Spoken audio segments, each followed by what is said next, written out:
The debt ceiling will be handled over a period of months. The Secretary of the Treasury has a number of what we call tools in his toolbox.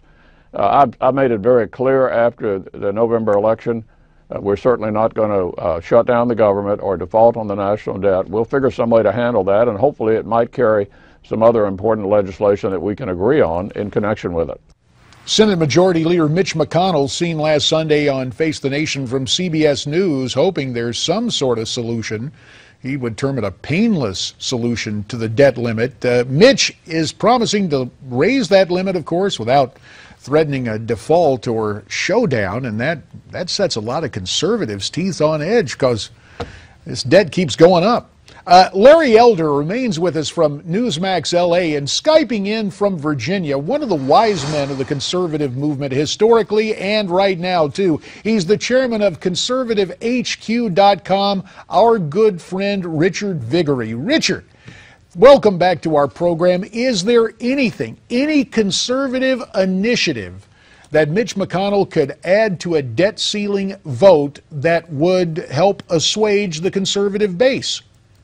Well, certainly. I'm not, an authority in that area, but the conservatives, as you know, J.D. and Larry, they're just very, very discouraged and disillusioned. Everywhere they look, they do not see any kind of a strategy, any kind of a message coming out of the Republican Party, and they're acting like they lost the last election. Voters handed them a mandate: stop Obama. That was the message that came out of this election across the board, from the Northeast to the South, the West. Stop Obama. And Mitch McConnell and Boehner are acting like they lost the election. So the grassroots is in open warfare. I'm regularly speaking to Tea Party groups, and they're just livid with anger at the leadership. I mean, Republican leaders have to develop some kind of a message and a strategy, or else this House cannot stand. Lincoln told us, the Bible tells us, a house divided cannot stand, and the Republican Party today is a greatly divided house. Richard, complaining about Obama is one thing, and talking about the debt ceiling is one thing, but when you look at the fact that much of the spending is entitlement, Medicare, Social Security, Medicaid, and then you have defense, and then you have the interest on the debt, how can anybody really roll that back without talking to the American people about reforming Social Security, Medicare, and Medicaid? And when you start talking like that, you don't get elected.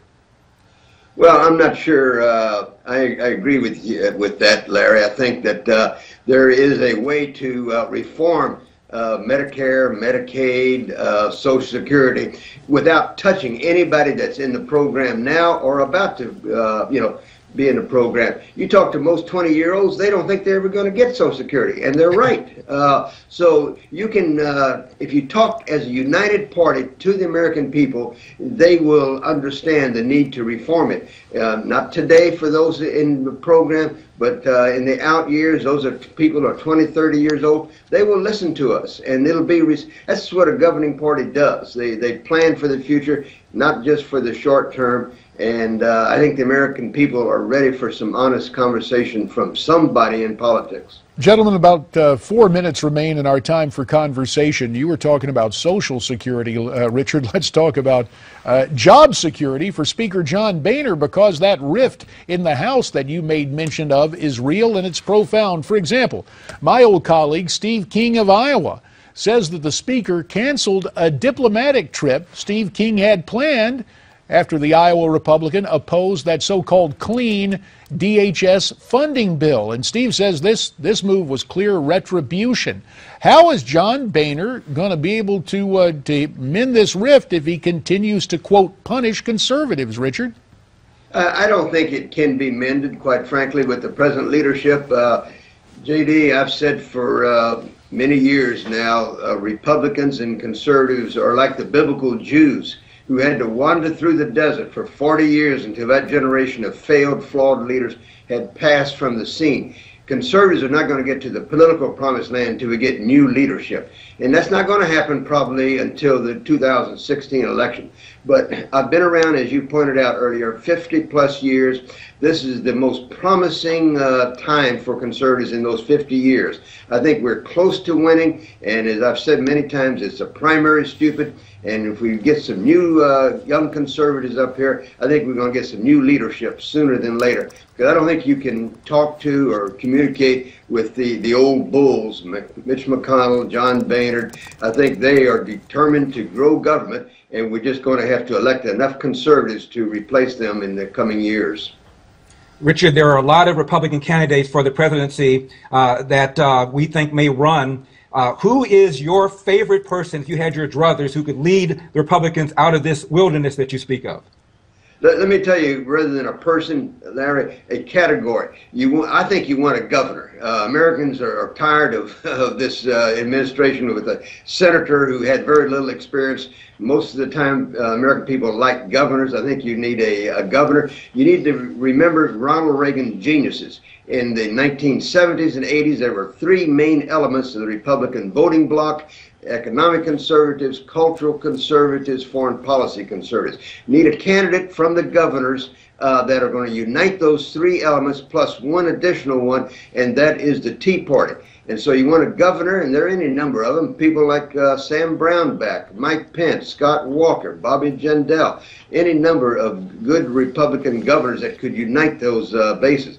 But you don't want a governor like I think John Kasich, who's a big government Republican. You certainly don't want any, a Jeb Bush or Chris Christie that are big government types. You've got to unite the base of the Republican Party, and the party hasn't been united in years and years now because of the nominees we've had. Bob Dole, John McCain, Mitt Romney have come from the big government sector. You've got to unite the Republican Party, and you look for a candidate that can do that. We've got about a minute left, Richard. I want to turn to the other side. On the left, Hillary Clinton and her emails. Some woes for the Democrats. Your quick take on that with a minute remaining. I was at a funeral yesterday for the great conservative M. Stanton Evans, who recently passed away, and somebody was saying that Hillary reminds him of Richard Nixon, but without the personality.